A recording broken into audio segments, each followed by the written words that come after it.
ठीक है जी।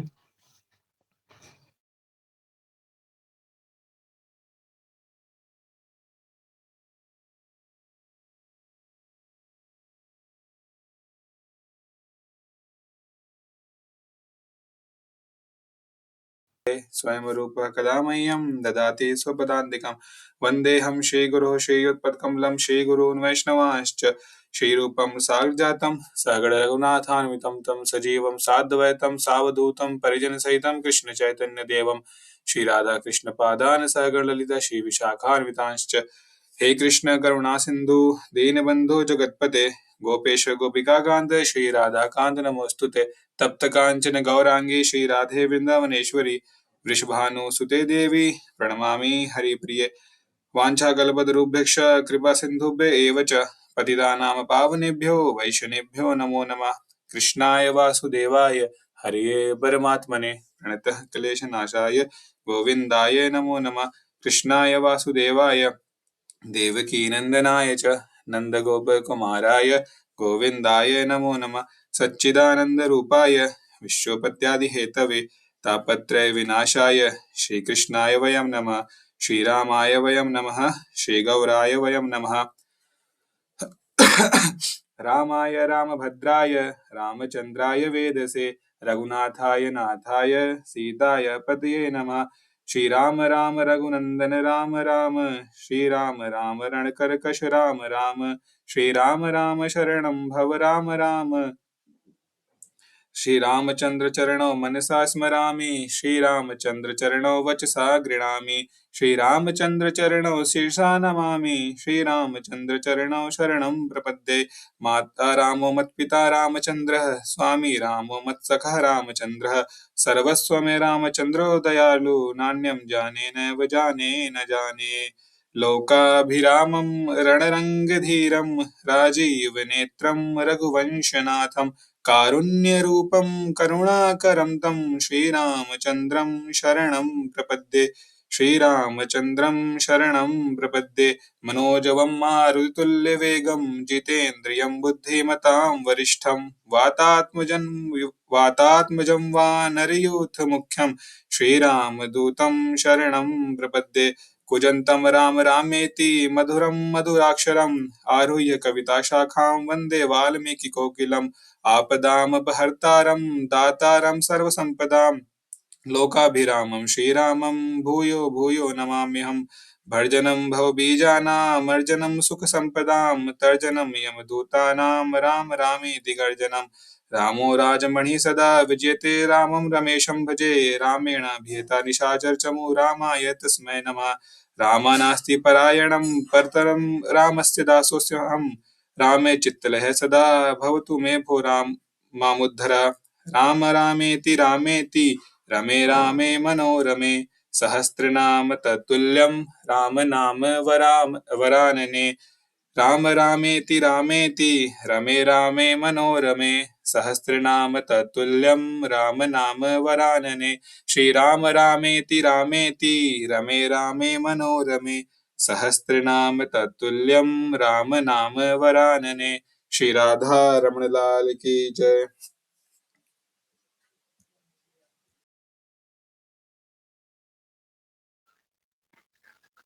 श्री राधा रमण लाल की।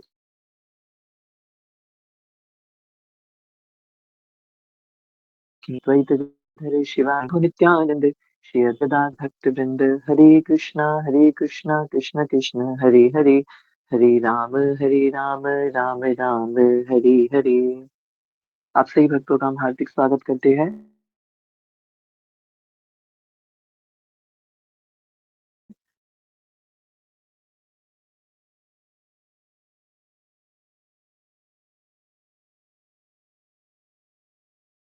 जैसे हमने किया इस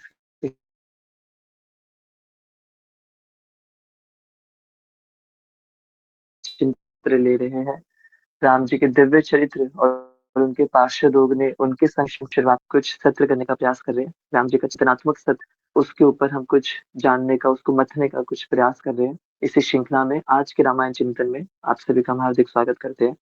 कुछ कुछ लीलाएं आज देखिए घटित हुई, वो मैं आपसे शेयर करना चाहूंगा। एक तो समय बहुत कम है आज थोड़ी कक्षा प्रयास करेंगे शीघ्र विराम करें, क्योंकि आज बहुत सी सेवाएँ सोने से पूर्व पूरी करनी है। तो इसलिए समय की थोड़ी उपलब्धता नहीं है। तो आज हुआ ये कि समय वाक़ई बिल्कुल नहीं था। संडे का दिन एक तो ऑलरेडी बहुत ज़्यादा व्यस्त रहता है और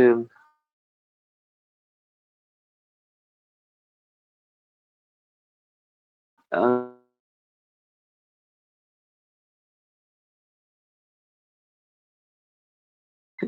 और सर्वाधिक आनंद देने वाली भी अगर कोई सेवा है तो प्रचार सेवा है, जिसमें आप सबसे काम सब हो सकता है तो वो प्रचार चाहेगा ना, पर ये एक ऐसा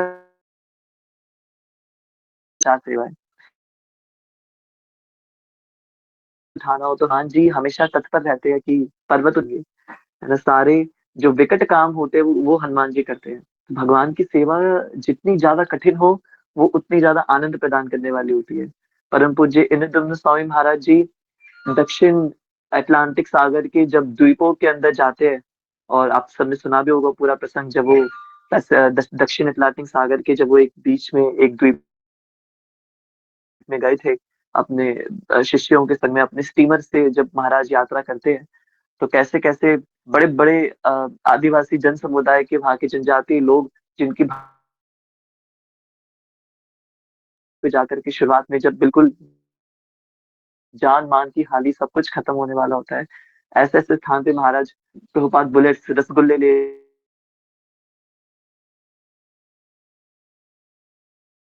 लेने का प्रयास करते हैं, साइन लैंग्वेज से कन्वर्सेशन करते हैं और उनको भी भक्त बना देते हैं। तो भगवान की सेवा वास्तव में बहुत कठिन है और सबसे कठिन तो प्रचार सेवा है और उसमें भी जब आप अ, उस पर अच्छी बात ये है कि जब आप उस सेवा को हृदय से निष्ठा प्रदान करने वाली सेवा है।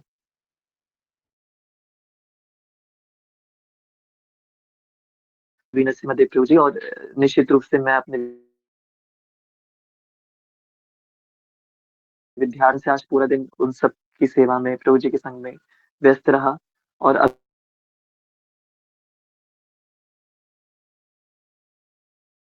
चल रहा दिन मैं खुद कुछ श्रवण नहीं कर पाया। अभी मेरी खुद अभी माला बची हुई है, तो ऑल्दो हम भगवान की सेवा में रहे पूरा दिन आध्यात्मिक गया ठाकुर जी भी सोच की बहुत अर्जेंट बेसिस पे पूरी करनी है। तो मेरे मन में ये था कि आज भक्तों से बात करके गया, खूब हरी चर्चा को करते हुए गया। परंतु अगर मैं अपने खुद के सेल्फ नरिशमेंट की बात करूँ, तो जप रहता है, श्रवण रहता है इतना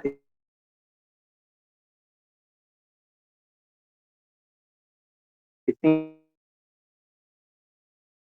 इतने विषयों की कोई कमी नहीं है। निश्चित रूप से नोट्स की कोई कमी नहीं है। मेरे पास जो चीज़ें लिखी हुई हैं, उसकी कोई कमी नहीं है। परंतु यदि अ, अच्छी बात ये है कि हमें कि अगर आज मेरी कक्षा है, तो मैं कुछ प्रिपरेशन करके आना और उसके लिए कक्षा देना ये बहुत ज़रूरी है।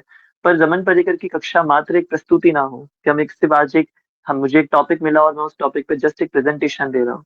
वो एक ऐसी कक्षा हो जो एक ऐसा हमें मौका प्रदान कर रही है, कि इस विषय को आज मैं लेने वाला हूँ, तो ये विषय पहले मैंने खुद जी रखा हो अपने जीवन के अंदर, आत्मसात कर रखा हो और फिर जब मैं अपनी खुद की अनुभव की बात, अपनी खुद की आत्मसात की हुई बात को जब मैं भक्तों की सेवा में रखूँगा, तो तब जाकर के भक्त उसको वास्तव में ग्रहण कर पाएँगे। प्रचार अधूरा तब रह जाता है जब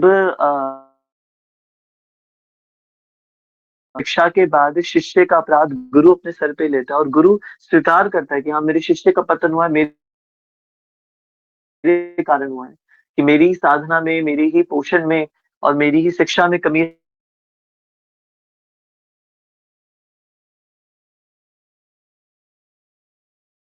ये बात है।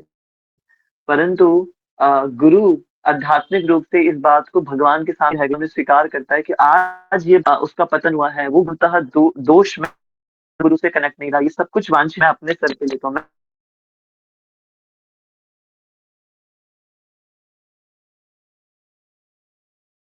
आस्था की भी बात यदि रखे, अपनी खुद की महसूस की हुई बात तो उस बात का वास्तव में बल पड़ता है।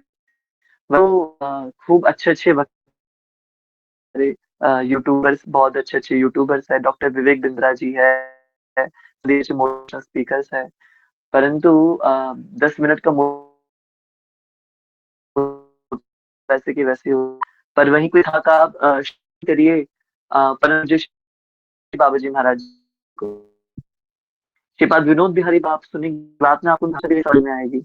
महाराज कैसे बोल रहे हैं, थोड़ा बंगाली एक्सेंट में महाराज बोलते हैं, बहुत धीरे बोलते हैं, बंगाली एक्सेंट में महाराज बोलते हैं। आपको शुरुआत में समझ में भी नहीं आएगा कि ये बोल क्या रहे हैं, परंतु जब वो आप बैठेंगे उनके सत्संग में या आप उनको सुनेंगे कैसे भी करके यूट्यूब के माध्यम से, वीडियो के माध्यम से जब आप उनको सुनेंगे और जब आप 10 लाइनों में से 2 लाइनें भी अगर समझ में आ रही हमें, वो 2 लाइनें आपके लिए इतनी ज्यादा इम्पैक्टफुल होगी। आप इसको एक्सपेरिमेंट करके देखेंगे। आज की एक्टिविटी हमारी, आप किन्हीं भी आचार्य को, एक आचार्य का नाम मैंने आपको बताया, बाकी किन्हीं भी आचार्य जो प्रामाणिक आचार्य है, आप उनको लीजिए और उनको 10 मिनट आप उनको सुनिए। भले ही 2 लाइन आपको उनमें से समझ में क्यों ना आ रही हो, पर आप देखेंगे कि वो 2 लाइन ना आपके चित्त में बैठ जाए।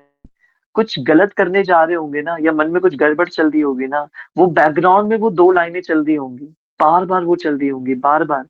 जब भी क्यों चल रही होंगी?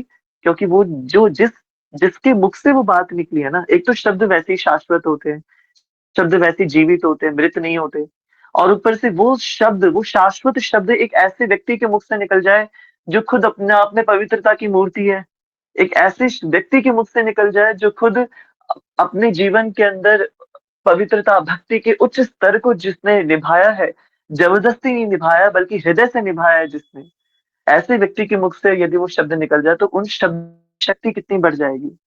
तो अगर आपको उनकी 10 में से 2 बात भी अगर समझ में आ रही है, वो 2 बात इतनी इम्पैक्टफुल होगी कि आपको कोई मोटिवेशन सेशन और बड़े-बड़े सेमिनार, बड़े-बड़े हॉल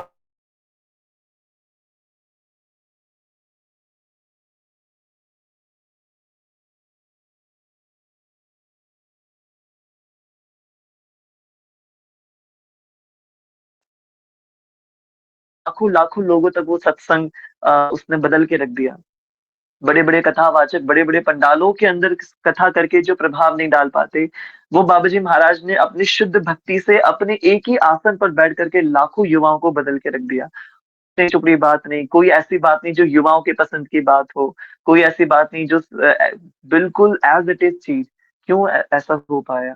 क्योंकि जो चीज़ वो बोल रहे हैं, उस चीज़ को वो आत्मसात करके बोल रहे हैं। सिर्फ़ प्रस्तुति के लिए नहीं बोल रहे, सिर्फ़ वीडियो बनाने के लिए नहीं बोल रहे, सिर्फ़ सत्संग करना है इसलिए नहीं बोल रहे।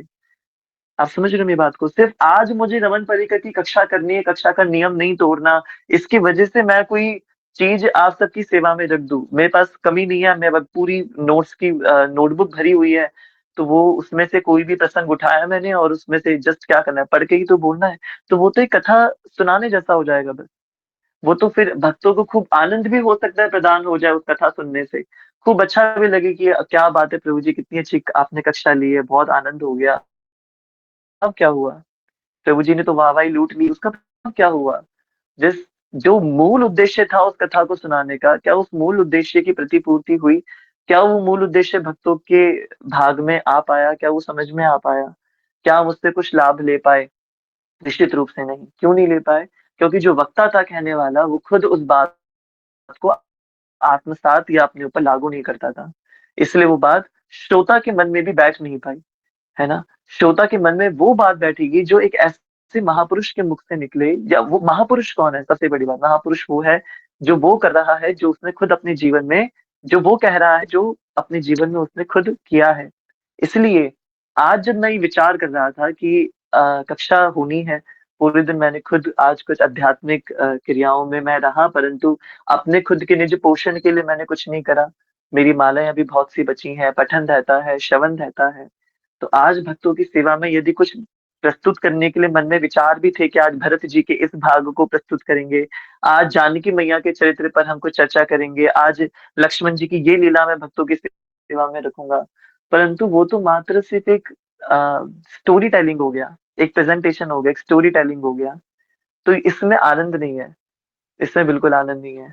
तो पहली चीज़ मुझे इस चीज़ से भी लर्निंग समझ में आई कि अगर हम रमन परिकर के अंदर अगर कोई भी चीज़ प्रस्तुत कर रहे हैं किसी की सेवा के अंदर, हरि नाम कर रहे हैं या कुछ भी चीज़ हम बता रहे हैं, तो निश्चित रूप से कैसा होना चाहिए, आत्मसात की हुई बात होनी चाहिए। तब वो इम्पैक्ट डालेगी। हमारी कक्षा सिर्फ एक प्रेजेंटेशन ना हो, अपितु हमारी कक्षा एक ऐसी कक्षा हो जो वास्तव में जीवन परिवर्तन योग्य कक्षा हो।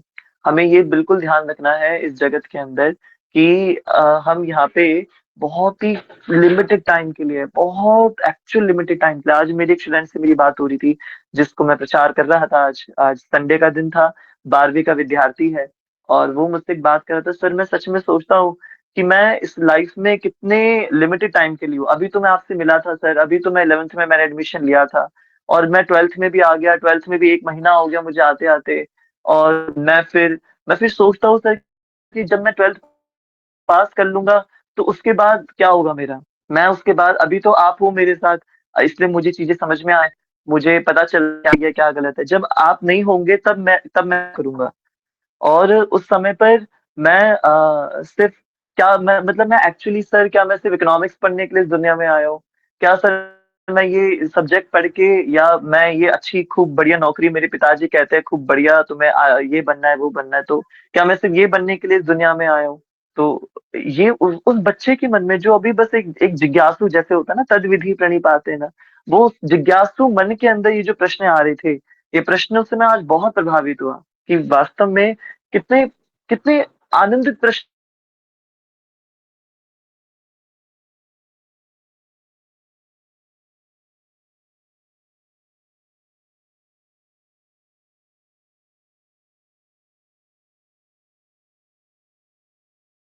रोज स्नान करने के बाद ब्रजरज उसने मुझसे मंगाई थी।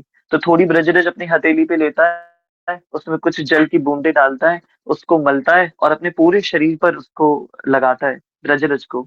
उसने कहीं सुना बाबा जी महाराज के किसी सत्संग में कि ब्रजरज धारण करनी चाहिए, और तब से उसने नियम बनाया कि मैं रोज ब्रजरज लगाऊंगा। उसका प्रभाव ये है कि आज उसके अंदर खुद नाम जप करने की, खुद भगवान को जानने की इतनी इतनी प्रेरणा प्रकट हो रही है। तो भक्ति बहुत प्रैक्टिकल है, ये समझना होगा। देखिए भक्ति बहुत ही इलॉजिकल है, और इसके साथ साथ बहुत ही प्रैक्टिकल भी है। प्रैक्टिकल कैसे? प्रैक्टिकल का मतलब यहाँ पे है कि इलॉजिकल चीजों को लॉजिकल बनाने के लिए आपको उसको प्रैक्टिस करना पड़ेगा।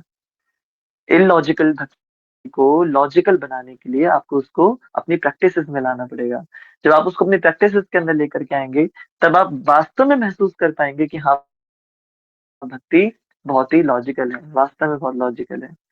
तो आज मुझे सच में मुझे आज बहुत कुछ सीखने को मिला, मेरी पर्सनल बहुत लर्निंग्स आज मेरी रही।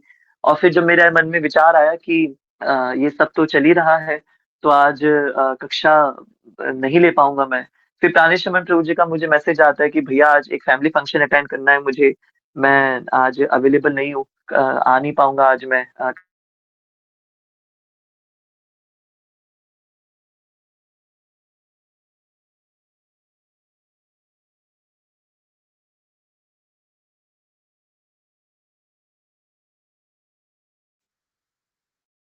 किसको प्रदान की जाए, मेरी इतनी व्यस्तता है कॉन्टिन्यूस प्रभु जी से। अभी भी आप लोगों को मैं ये बता रहा हूँ, और मैंने अभी, मेरी जो स्क्रीन है वो व्हाट्सएप स्क्रीन खुली हुई है प्रभु जी का, कि कभी भी प्रभु जी का मैसेज आएगा तुरंत उनको रिप्लाई करना होगा। तो मैं भी विचार कर रहा था कि कैसे कक्षा की आज सेवा की जाए। तो मन में भाव आया कि आज कक्षा रहने देते हैं।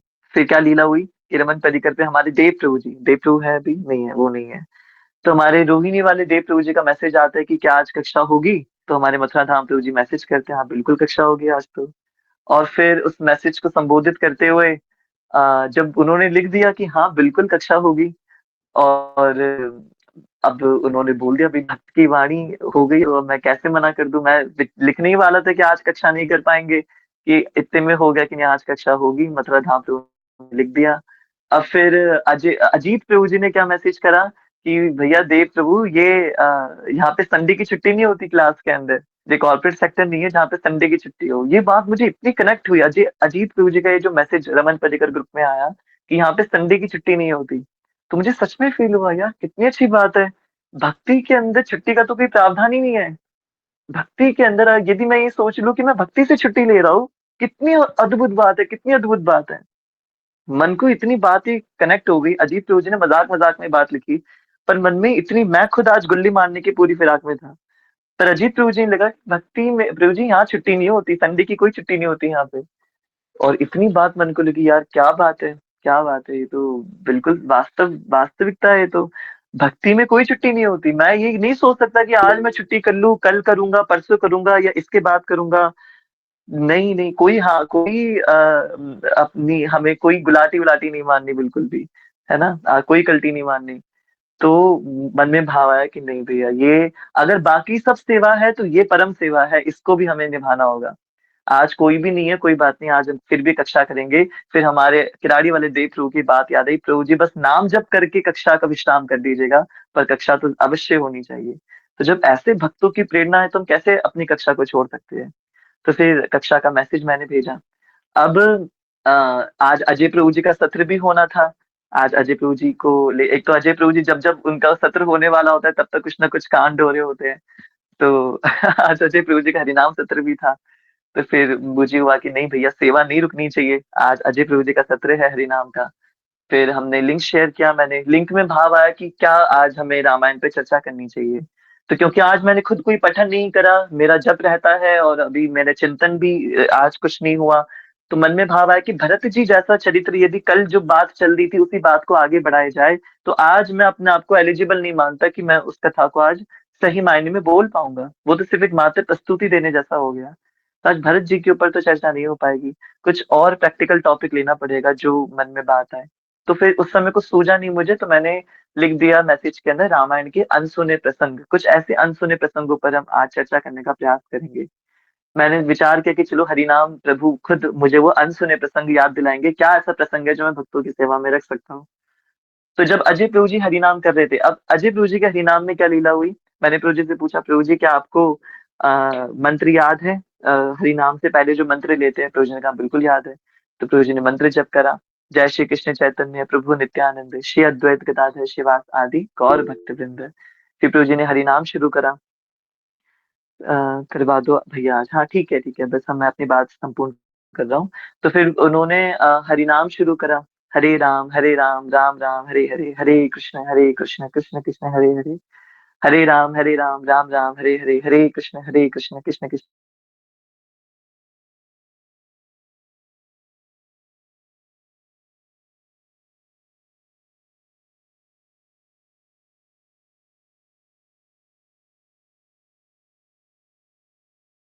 हरे हरे, हरे कृष्ण, कृष्ण कृष्ण, हरे हरे।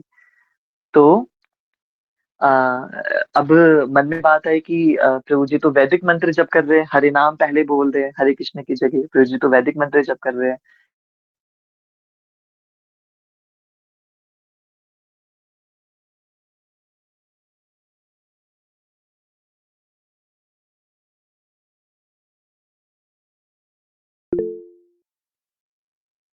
धर्म समाना, जब अजय प्रभु जी नाम जप कर रहे थे। तो अरे अजय प्रभु जी आपने आपने तो शिक्षा प्रदान करी अजय प्रभु जी। मैं आज अपने अनुभवों से शिक्षा प्रदान कर रहा हूँ। आपने जो आज नाम जप करा उससे मेरे मन में बात आई कि उल्टा नाम जपे जग जाना। जो भी प्यार है मैं शायद गलत बोल रहा हूँ पर मुझे जो भी टूटी फूटी याद है कि उल्टा नाम जपे जग जाना वाल्मीकि भय ब्रह्म समाना। राम को मरा बोल करके वाल्मीकि जी पूरा दीमक से ढक गए। चींटियों ने पूरा घर बना दिया वाल्मीकि जी के शरीर का। और वो उंगली मार डकैत डाकू आज वाल्मीकि के रूप में उनकी ख्याति हो गई और वाल्मीकि जी क्या हो गए ब्रह्म समाना। भगवान वाल्मीकि उनको दर्जा दे दिया गया, भगवान वाल्मीकि बोल दिया गया। वाल्मीकि बे ब्रह्म समाना कैसे से मरा मरा मरा मरा मरा मरा मरा मरा मरा बोल बोल के उल्टा नाम जप करके। तो मेरी क्या औकात कि मैं प्रभु जी को ऐसे बोल करके और मैं उनको उनके नाम जप में विघ्न डालूं। तो एक चीज मुझे सीखने को मिली कि हमारी बुद्धि ना तुरंत कमियां ढूंढने के लिए आतुर हो जाती है।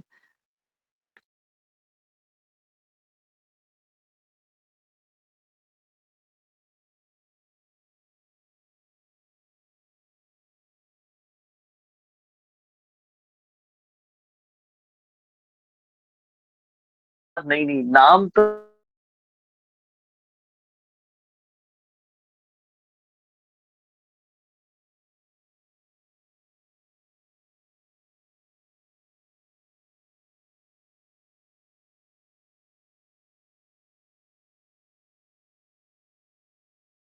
उनका नाम ले रहे हैं। अब भगवान का नाम तो भैया वो वाल्मीकि मर फिर यहाँ पे बात रह गई। तो जब अजय प्रभु जी ने करते हैं आप सबके साथ स्पेशली मेरे साथ आज जो लीला हुई कोई टॉपिक नहीं था मेरे पास अब तक। और विचार कर रहा हूँ कि क्या टॉपिक होगा, और मन में बात आई कि अजय प्रभु जी के संग हरिनाम करूंगा। तो अब हमें आदत है कि हरे कृष्ण कृष्ण कृष्ण हरे हरे, हरे राम राम राम हरे हरे, मुझे हमें ये आदत है। आज जब हो रहा है हरे राम राम राम हरे हरे, हरे कृष्ण कृष्ण कृष्ण हरे हरे, आज इस प्रकार से जप हो रहा है ना। तो भैया अ, एक सेकेंड, मुझे अपने दूसरे फोन से भी कनेक्ट हो जाना चाहिए, क्योंकि प्रभु जी का मैसेज को भी आ सकता है। चलिए कुछ मैसेजेस आए हैं हमारे। भैया पहले 1 साल तक जानबूझकर उल्टा जपता था अजय प्रभु जी की तरह। मुझे लगता था कि ये इस्कॉन वाले कृष्ण को ऊपर बताते हैं, इसलिए उल्टा जप लो। राम जपूंगा फिर कृष्ण, बाद में भगवान जी ने बुद्धि दी। भगवान बाद में भगवान जी ने, अच्छा और भी मैसेज आ रखे हैं।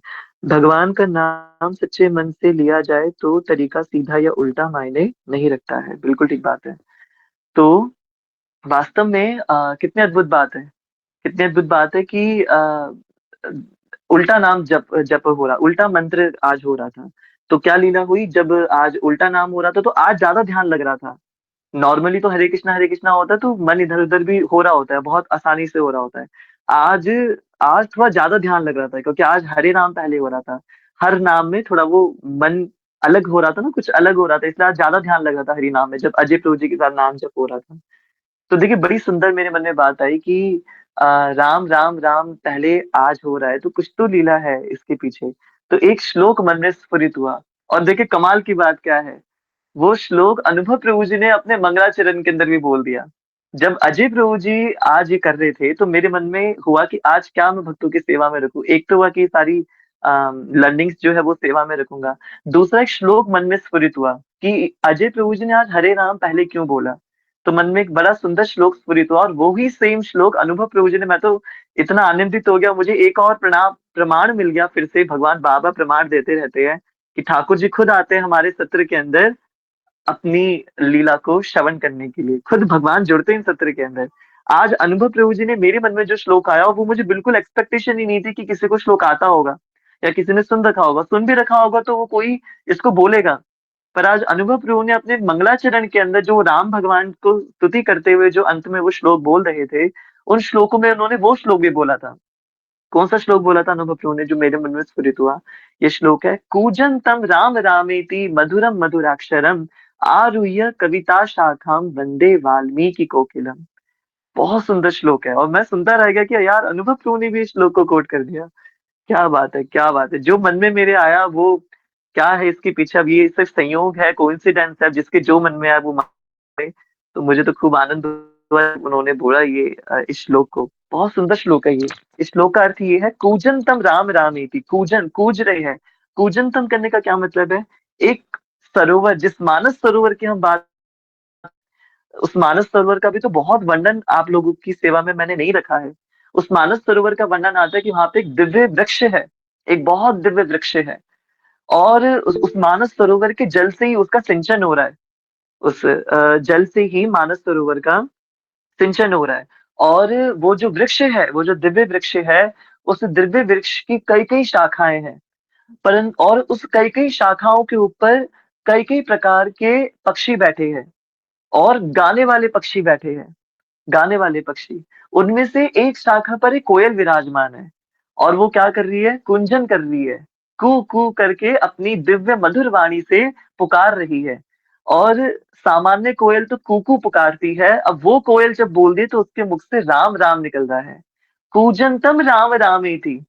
वो जो कोयल है, जो उस दिव्य शाखा, उस दिव्य वृक्ष के ऊपर बैठी है, मानस सरोवर के, उस कोयल के मुख से जो वाणी निकल रही है वो राम नाम की वाणी निकल रही है, वो राम नाम का कुंजन कर रही है। कुंजनतम राम रामेति मधुरम मधुराक्षरम। और अपने मुख से जैसे वो राम नाम पुकार रही है, तो जैसे हम पढ़ते हैं ना कि निगम कल्पतरु गलितम फलम शुक मुखाद अमृतम द्रव संयुतम, पहले वो आम का फल पहले से ही इतना मीठा है, और जब एक तोता आकर के उसमें चोंच मार के उसको झूठा कर देता है, तो उस तोते के प्रभाव से वो फल और अधिक मीठा हो जाता है। सुखदेव गोस्वामी द्वारा उस तोते के, उस सुखदेव गोस्वामी द्वारा उस कथा को कहने से वो जो कथा है वो और अधिक मधुर हो जाती है। तो यहाँ पे वो कोयल जब राम नाम पुकार रही है, उस कोयल के राम नाम पुकारने से ये जो राम नाम है ये और अधिक मीठा हो गया है, ये और अधिक मधुर हो गया है। कूजंतम राम रामेति मधुरम मधुराक्षरम। ये अक्षर पहले से ही मधुर थे, पर क्या हो गए? मधुरम मधुराक्षरम, मधुर अक्षर और मधुर हो गए। मधुरम मधुराक्षरम, और अधिक मधुर हो गए ये अक्षर। तो अब इससे क्या हुआ? कूजंतम राम रामेति, उस कोयल ने जब पुकारा। अब ये कोयल कौन है? ये कोयल किसको इंगित करती है? तो ये कोयल और कोई नहीं बल्कि साक्षात वाल्मीकि भाई ब्रह्म समाना, ये साक्षात वाल्मीकि जी है। ये साक्षात वाल्मीकि जी है जो राम नाम पुकार रहे हैं। और वो जो शाखा है, जिस शाखा पर वाल्मीकि जी बैठे हुए, वो शाखा क्या है? मानस सरोवर की, उस वृक्ष की शाखा है ये राम चरितमानस। और ये रामायण में लिखे हुए एक एक श्लोक, एक एक श्लोक रूपी जो कविता है, वो कविता इसकी शाखाएं हैं। तो वाल्मीकि जी ने रामायण के अंदर जितने जितने श्लोक लिखे हैं, उतनी उतनी शाखाएं इसके अंदर विद्यमान है। 24,000 श्लोक वाल्मीकि रामायण के अंदर है। तो उस कोयल के लिए 24,000 शाखाएं उस वृक्ष में से निकली हुई हैं। वो एक एक शाखा एक एक श्लोक है, एक एक कविता है। तो इसलिए ये श्लोक में वर्णन किया गया कि कूजंतम राम रामेति मधुरम मधुराक्षरम। वो वाल्मीकि रूपी कोयल कहाँ बैठी हुई है? कविता शाखाम आरुह्य कविता शाखाम। वो कोयल कविता रूपी शाखा पर बैठी हुई है। वंदे वाल्मीकि कोकिलम। ऐसे वाल्मीकि रूपी कोकिल को, यानी कोयल को मैं प्रणाम करता हूँ। वंदे वाल्मीकि कोकिलम, कूजंतम राम रामेति मधुरम मधुराक्षरम, आरुह्य कविता शाखाम वंदे वाल्मीकि कोकिलम। ऐसी वाल्मीकि रूपी कोकिल को, कोयल को मैं प्रणाम करता हूँ, जो श्लोक रूपी कविता रूपी शाखा पर बैठ करके मधुर राम नाम को कुंजन कर रही है। और उसके मुख से राम नाम निकलने से ये राम नाम क्या हो गया? और भी अधिक मीठा हो गया। अब देखिए, सारी बात आपको कनेक्ट हो रही होंगी अब। राम नाम मीठा हो गया, किसके मुख से निकला? वाल्मीकि जी के मुख से निकला। अभी मैंने आपको बताया, तथा वो व्यक्ति यदि कहे जो खुद अपने जीवन में उस कथा को आत्मसात करता है, तो जो शब्द जो पहले से जीवित है, जो पहले से शाश्वत है, वो अगर ऐसे महापुरुष के मुख से अगर वो शब्द निकलेगा, तो वो और अधिक शाश्वत हो जाएगा। वो पहले से ही शाश्वत शब्द है, वो और अधिक शाश्वत हो जाएगा। जब बाबा जी महाराज, विनोद बिहारी बाबा जी महाराज, जब परम पूज्य प्रेमानंद बाबा जी महाराज जैसे महान संत जब अपने मुख से वेद वाणी और भगवान की कथा कहते हैं, तो वो कथा इतनी प्रभावशाली क्यों हो जाती है? कथा तो पहले से ही प्रभावशाली है। हमने से कोई भक्त भी अगर उन्हीं की वाणी को दोहराएगा, तो वो भी खूब आनंद प्रदान करेगी, पर उससे प्रभाव किसी के चित्त पर नहीं आएगा। इन महापुरुषों की वाणी सुनकर के ही मन में प्रभाव आएगा। ऐसा क्यों? क्योंकि वो जो बात बोल रहे हैं, उससे वो पहले से शाश्वत हुई कथा और अधिक शाश्वत हो जाती है। इसी प्रकार से वाल्मीकि जी जो पहले से मधुर राम नाम है, उस मधुर राम नाम को जब पुकार रहे हैं एक एक श्लोक पर बैठ करके, तो वो मधुर नाम, राम नाम और अधिक मधुर हो जा रहा है। मधुरम मधुराक्षरम, और अधिक मधुर हो जा रहा है वो। और उससे क्या हो रहा है? जब उसी मधुर रामायण का हम लोग चिंतन कर रहे हैं वाल्मीकि जी के भाव से, तो वो रामायण हमें इतनी आनंद प्रदान कर पा रही है, इतना आनंद दे पा रही है वो रामायण। तो जब मुझे ये मन में बात आई कि यार ये तो कितना बड़ा, मतलब ये टॉपिक ही पूरा, आज का सत्र ही, जो आज का हरिनाम सत्र हुआ है, उसने ही पूरा टॉपिक प्रदान कर दिया। क्या बात है! मतलब किस प्रकार से भगवान लीला करते हैं और हमें वो प्रेरणा देते हैं, जिस प्रेरणा से हम भगवान के भक्तों का आशीष ले पाए, भगवान के भक्तों का उनकी शरणागति ग्रहण कर पाए। तो भगवान के भक्तों के मुख से निकले हुए शब्द कितने प्रभावकारी होते हैं, ये बात हमें इस एकमात्र श्लोक से कुछ जानने का हम प्रयास कर पा रहे। कूजंतम राम रामेति मधुरम मधुराक्षरम आरुह्य कविता शाखाम वंदे वाल्मीकि कोकिलम। अत्यंत अद्भुतम श्लोक। अब जैसे मैंने आप सबसे निवेदन किया, वैसे तो कक्षा का समय हमने आज इतना चर्चा कर ही ली, परंतु रामायण के अनसुने प्रसंग की मैंने बात करी, तो आप सबकी सेवा में अब देखिए, ये सब बोलते बोलते मुझे विभीषण जी का ख्याल आया। और जब मैं ये सब आप सबकी सेवा में रख ही रहा था, तो अभी मुझे वीर नरसिम्हा प्रभु जी ने एक श्लोक भेजा। आप सबकी अत्यंत परम कृपा से ये श्लोक मैं आप सबकी सेवा में रखता हूँ। अश्वत्थामा बलिर्व्यासो हनुमानश्च विभीषणः कृपः परशुरामश्च सप्तते चिरंजीविनः। तो ये बड़ा सुंदर श्लोक है। हमारी कुछ चर्चा चल रही है अभी भागवतम के ऊपर। तो ये भागवत का तो श्लोक नहीं है, परंतु उसके संदर्भ में आने वाला एक श्लोक है। तो मुझे यहाँ से कथा आप सबके लिए आई, छोटी सी कथा आप सबकी सेवा में रखूंगा, और एक आज का जो हमारा विषय भी था, उस विषय की भी प्रतिपूर्ति हो जाएगी, रामायण के अनसुने प्रसंग। इस संसार के अंदर 7 महापुरुषों को चिरंजीवी होने का वरदान प्राप्त हुआ है। अश्वत्थामा बलिर्व्यासो हनुमानश्च विभीषणः कृपः परशुरामश्च सप्तैते चिरंजीविनः। कौन है ये 7 लोग? अश्वत्थामा, पहला व्यक्ति है अश्वत्थामा जो चिरंजीवी है ना? हम सब जानते हैं चिरंजीवी का मतलब जो भी मरे नहीं है या फिर जिनका धाम प्रवेश नहीं हुआ है, वो अभी भी इस धराधाम पे कहीं ना कहीं विद्यमान है। तो अश्वत्थामा चिरंजीवी है। दूसरे राजा बलि, बलि महाराज चिरंजीवी है। आज भी यदि हम रसातल पे जाएंगे तो बलि महाराज हमें मिलेंगे वहां पे, तो बलि महाराज चिरंजीवी है। और कौन है? बलिर्व्यासो, व्यास मुनि चिरंजीवी है ना? और कौन है? हनुमानश्च, हनुमान जी चिरंजीवी है। और विभीषण जी चिरंजीवी है ना? तो इस प्रकार भरद्वाज ऋषि चिरंजीवी है और परशुराम जी चिरंजीवी है। तो इस प्रकार से 7 चिरंजीवियों का वर्णन आता है शास्त्रों के अंदर। अब यहाँ पे इस श्लोक से विभीषण जी का नाम हमें मिला कि हनुमान जी तो चिरंजीवी है ही है, विभीषण जी भी चिरंजीवी है।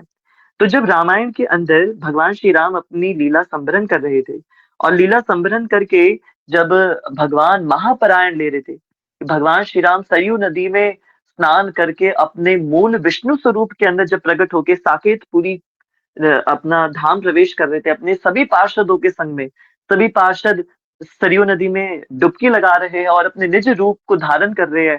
सारे वानर सरयू में डुबकी लगा रहे हैं और अपने निज निज देवत्व को धारण कर रहे हैं और पुनः भगवान के साकेतपुरी जा रहे हैं। तो उस समय पर 3 ऐसे महापुरुष थे, भगवान के 3 ऐसे पार्षद थे जिनको धाम जाने की आज्ञा नहीं थी, जो धाम नहीं जाने वाले थे उस समय पर। और ये सोच करके ही वो तीनों महापुरुष अत्यंत भाव विभोर हो रहे थे। कौन थे ये 3 महापुरुष? पहले हनुमान जी, दूसरे विभीषण जी और तीसरे, कोई गेस करना चाहेगा तीसरे कौन थे जो धाम नहीं जा रहे थे? रामायण के पार्षदों में से हनुमान जी, विभीषण जी और तीसरे, तीसरे कोई बताना चाहेगा? जिनका वर्णन हमें कृष्ण लीला में भी मिलता है। एक हिंट दे दिया मैंने आपको, अब तो तुरंत बता देंगे आप लोग। जामवंत जी। जामवन जी, हरि बोल, बहुत सुंदर, बहुत सुंदर, जामवन जी। तो हनुमान जी, विभीषण जी और जामवंत जी, ये तीनों नहीं जाने वाले थे धाम। इनका ये धाम नहीं जा रहे थे, इनको छोड़ के भगवान श्री राम के सभी पार्षद धाम जा रहे थे। तो भगवान ने इन तीनों को संबोधित करते हुए इनको कुछ कुछ निर्देश प्रदान करे। तीनों अत्यंत ये सोच करके कि हम प्रभु के बिना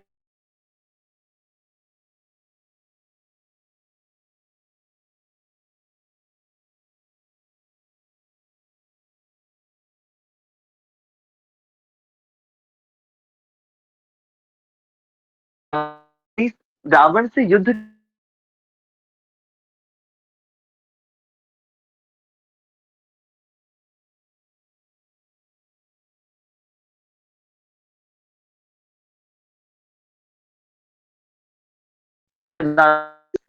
आपसे आप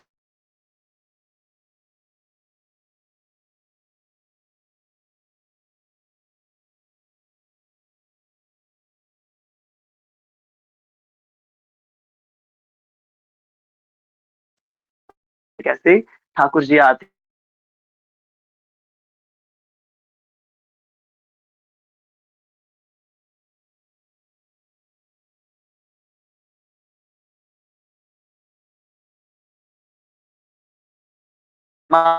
आएंगे। तो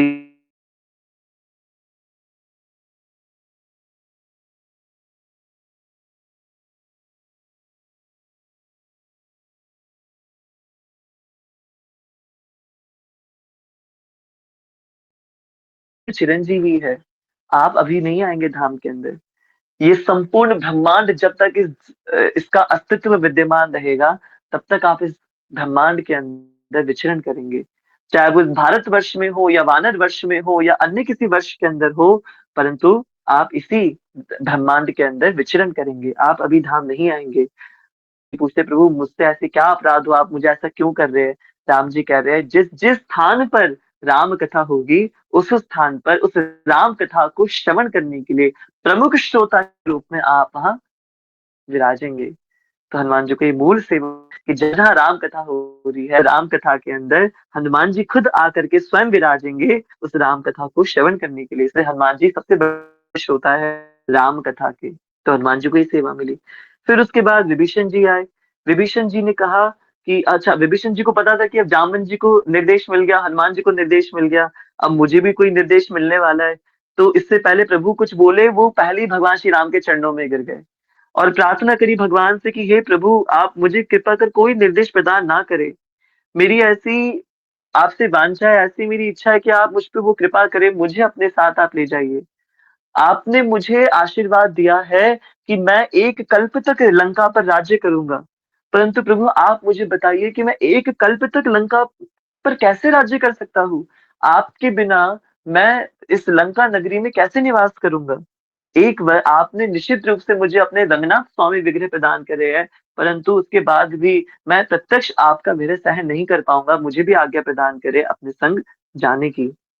अब जब विभीषण जी की ऐसी करुण पुकार भगवान सुनते हैं, तो उनको एक और आज्ञा प्रदान करते हैं। क्या कहते हैं भगवान कि किंचन यद वक्तुम इच्छामि राक्षसेंद्र महाबल आराध्य जगन्नाथम इक्ष्वाकु कुल देवतम। बड़ा उत्तम श्लोक है, बहुत उत्तम श्लोक है। हम जगन्नाथपुरी गए थे तब हमने इसको याद करा था। क्या कहते हैं रघुनंदन उनसे विभीषण जी से कि हे विभीषण जी, किंचिद यद, अरे विभीषण जी तुम इस विलाप को छोड़ो, ये सारी विलाप की बातें छोड़ो, तुम ऐसा क्यों सोच रहे हो कि मैं तुम्हें छोड़ के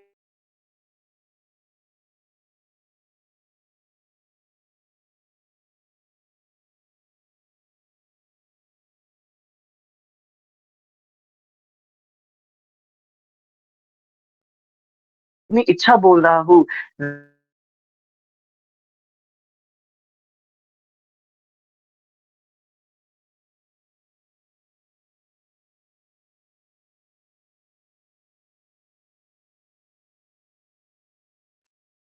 आराध्य जगन्नाथम इक्ष्वाकु कुलदैवतम।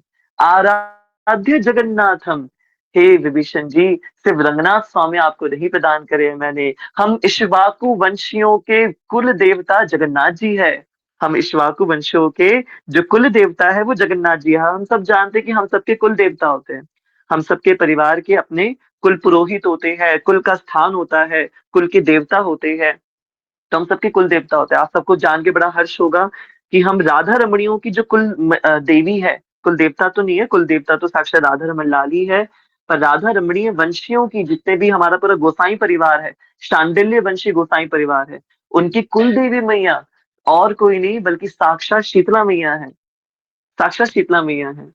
और हम बनियों के अंदर भी कई कई बनिए परिवार ऐसे हैं, सौभाग्य से हमारा परिवार भी उनमें से एक है कि उनकी भी जो देवी आराध्य कुल देवी मैया है वो गुड़गांव वाली शीतला मैया है। और गुड़गांव वाली शीतला मैया कैसे राधा रमणियों की, राधा रमणियों से मेरा मतलब है कि राधा रमणीय गोसाइयों की जो 40 गोसाई परिवार है, उन गोसाई परिवारों की जो कुल देवी है वो शीतला मैया है, गुड़गांव वाली शीतला मैया। तो वो कैसे है, वो जब राधा रमन जी का प्रसंग उठाएंगे हम तब उस पर चिंतन करेंगे कि वो क्यों है। वैसे तो आप जानते ही होंगे, कथा बहुत प्रसिद्ध कथा है, पर नहीं जानते तो राधा रमन जी के प्रसंग में हम बात करेंगे उस कथा के ऊपर। तो ऐसे ही हर एक घर के अंदर अपनी कुल देवी होती है ना। आप सबकी भी कोई ना कोई कुल देवी कुल देवता होंगे, कहीं ना कहीं उनका स्थान होगा। तो अब यहाँ पे रघुनंदन क्या बता रहे विभीषण जी को कि हे विभीषण जी, बड़ी रहस्य की बात आपको बता रहा हूँ। हम इक्ष्वाकु वंशियों के जो कुल देवता है वो भगवान जगन्नाथ है। भगवान जगन्नाथ जी। अब आप सोचेंगे कि ये जगन्नाथ जी कैसे हो सकते हैं। अब यही भगवान की लीला है कि एक तरफ राम केशव धृता राम शरीरा जय जगदीश हरे, और एक तरफ परशुराम केशव धृता भृगुपति रूप जय जगदीश हरे। एक ही लीला में दोनों अवतारधारी आमने सामने खड़े हैं। यही भगवान की। आप जगन्नाथ जी का अगर आप पास टाइम सुनेंगे तो भगवान नील माधव से जब जगन्नाथ जी कल्प कल्प के आधे भाग में, अब ये कल्प का आधा भाग चल रहा है ना, 7वां मनवंतर चल रहा है, हम सब जानते हैं 7वां मनवंतर चल रहा है। तो 7वें मनु के प्रारंभ में ही भगवान नील माधव परिवर्तित हुए भगवान जगन्नाथ जी के रूप में। जो राजा इंद्रद्युम्न और माता गुंडीचा की जो हमने कथा सुनी है, जिससे जगन्नाथ जी का दिव्य प्राकट्य हुआ है, तो राजा इंद्रद्युम्न और माता गुंडीचा ने जिन जगन्नाथ जी की विग्रह की स्थापना करी है भगवान नील माधव से, तो वो नील माधव, वो ये कथा हुई कब है, इस मनवंतर के प्रारंभ में। हमारे 7वें मनवंतर के पहले महायुग के सतयुग के अंदर ये लीला प्रकट हुई है। तो इस मनवंतर के पहले महायुग के अंदर जगन्नाथ जी विराज गए थे पुरी के अंदर। आज के जगन्नाथ जी नहीं है, कितने करोड़ों वर्ष पुराने जगन्नाथ जी है। अभी तो 28वां कलयुग चल रहा है हमारा, कितने लाख वर्ष हो गया, आप कैलकुलेशन कर लीजिएगा। इस मनवंतर का पहला महायुग के सतयुग के अंदर वो लीला प्रकट हुई है, राजा इंद्रद्युम्न और माता गुंडीचा वाली लीला। तो जगन्नाथ जी उस समय से है। और राम जी क्या कह रहे हैं कि हमारे जो कुल देवता है वो कौन है? जगन्नाथ जी हमारे कुल देवता है। हे विभीषण जी, मैं जा रहा हूँ, पर मैं आपको ये आज्ञा दे करके जा रहा हूँ, क्या करो? आराध्य जगन्नाथम इक्ष्वाकु कुल देवतम आराधनीयम मनीषम देवैरपि सवासवे तथैपि प्रतिग्राह राम वाक्यम विभीषण। इतना अद्भुत श्लोक है ये। भगवान कहते हैं, हे विभीषण जी, मैं आपको आज्ञा देकर के जा रहा हूँ। आराधनीय मनीषम, छोड़ दो लंका का राज्य। हे मनीष, सारे मनीषम को छोड़ दो, सारा लंका का राज्य छोड़ दो। क्या करो? आराधनीय जगन्नाथ जी का आराधन करो। देवैरपि सवासवे, जो सभी देवताओं के देव होंगे जगत के अंदर, देवैरपि सवासवे तथैपि प्रतिजग्राहा राम वाक्यम विभीषण। और जब जब तुम जगन्नाथ जी के सामने जाओगे तो तुम्हें जगन्नाथ जी के अंदर मेरी मूर्तिमान स्वरूप के दर्शन होंगे। और ये क्या है? राम वाक्यम विभीषण। हे विभीषण, ये मेरा खुद का वाक्य है, ये मेरी खुद की वाणी है। आज भी जगन्नाथ जी वर्ष के अंदर एक बार, विभीषण जी वर्ष में एक बार आते हैं जगन्नाथ जी का प्रत्यक्ष दर्शन करने के लिए। पूरी के महात्माओं से हमने ऐसा श्रवण किया है कि उस समय पर, वो तिथि तो उन्होंने हमें नहीं बताई कि किस तिथि पर आते हैं, परंतु ये बात मैंने कई कई महात्माओं से इवन स्कॉन में भी सुनी है कि विभीषण जी आते हैं और उस तिथि पर विशेष रूप से उनके लिए आयोजन रखे जाते हैं कि विभीषण जी आएंगे आज के दिन, और आज के दिन आकर के वो जगन्नाथ जी की सेवा करेंगे। और एक बहुत सुंदर पास टाइम, महाराज गजपति, आज से लगभग करीब 400 वर्ष पूर्व की एक घटना है। भक्त माधव दास के समय की घटना हुई है कि जगन्नाथ जी की एक पुजारी जी को साक्षात विभीषण जी के दर्शन होते हैं। और विभीषण जी जब जाने लगते हैं तो पुजारी जी उनके पांव पकड़ लेते कि आप तो साक्षात राम जी को दर्शन आपने किया है, आपकी आंखें, आपके ये हाथ, आपके शरीर ने राम की सेवा करी, आपको ऐसे कैसे जाने दूं मैं? तो विभीषण जी कहते हैं कि परंतु इस बात का यदि उद्घाटन हो गया इस जगत के अंदर, तो फिर ये ठीक नहीं होगा। इसलिए इस बात को गोपनीय रहना ही अत्यंत आवश्यक है। तो कहते हैं कि नहीं नहीं, आपको मैं नहीं जाने दूंगा, और यदि जाना चाहते हो तो कोई ऐसी निशानी मुझे दे करके जाओ जो प्रभु श्री राम ने आपको प्रदान की हो। अब ये बात कितनी सच है कितनी झूठ है मुझे तो नहीं पता, जगन्नाथ जी के पुजारियों से ही हमने सुनी है, और स्कॉन के अपने प्रभुजियों से भी ये बात सुनी है।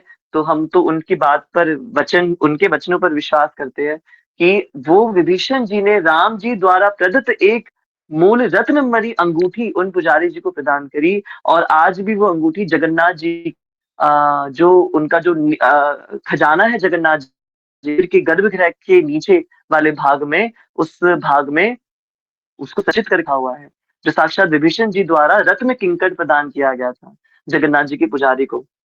तो आज भी, और एक बार गरुड़ स्तंभ पर, गरुड़ स्तंभ पर विशेष रूप से साल की जिस दिन विभीषण जी आते हैं जगन्नाथ जी की सेवा करने के लिए, उस दिन गरुड़ स्तंभ की सेवा की जाती है। ऐसा माना जाता है कि यहाँ से विभीषण जी खड़े होकर के अंदर नहीं आएंगे, बाहर से, क्योंकि अपने आप को तामस देही मानते हैं विभीषण जी।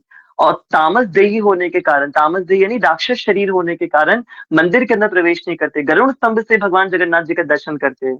तो उस दिन विशेष रूप से गरुड़ स्तंभ की पूजा की जाती है, ये मान के कि आज विभीषण जी पधारने वाले हैं। तो ऐसी अद्भुत बात ये मेरे मन में आज सबके लिए आई कि आज हम भक्तों की सेवा में इसको रखें। शायद ही आप में से किसी ने बात सुन रखी होगी, तो ये रामायण का बड़ा अद्भुत प्रसंग था। ठीक है, आशा रखते हैं कि कुछ आनंद आपको आज की कक्षा में आया होगा। ऑल्दो मैं कुछ प्रिपेयर